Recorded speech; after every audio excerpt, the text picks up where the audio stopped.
బాలీవుడ్ చరిత్రలోనే అతి పెద్ద మిస్టరీ. హృతిక్ రోషన్, సుశాంత్ ఖాన్ విడాకులు. 14 ఏళ్ల కలల బంధం, ఇద్దరు పిల్లలు. దేశానికే పర్ఫెక్ట్ కపుల్ గా కనిపించిన వీరు ఎందుకు విడిపోయారు? అందరి వేళ్లు ఒకరి వైపే చూపిస్తున్నాయి. ఆమె కంగనా రనౌత్.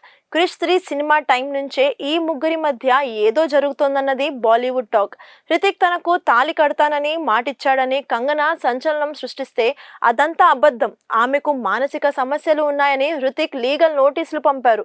ఈ మెయిల్స్ లీక్, ప్రెస్ మీట్ల గొడవ బాలీవుడ్ మొత్తం షేక్ అయిపోయింది. కరెక్ట్ గా ఇదే గొడవ జరుగుతున్న టైంలోనే హృతిక్ సుశాంత్ విడాకులు ప్రకటించడం పెను సంచలనం.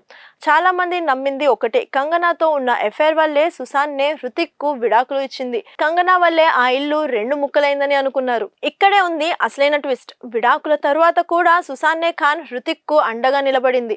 కంగనా విషయంలో హృతిక్ తప్పు లేదని, ఆ ఫోటోలన్నీ ఫేక్ అని హృతిక్ ను సపోర్ట్ చేస్తూ సుశాంత్ స్వయంగా ట్వీట్ చేసింది. ఇప్పటికీ వారిద్దరూ మంచి స్నేహితులుగా పిల్లల కోసం కలుస్తూనే ఉన్నారు. మరి మీ అభిప్రాయం కింద కామెంట్ చేయండి.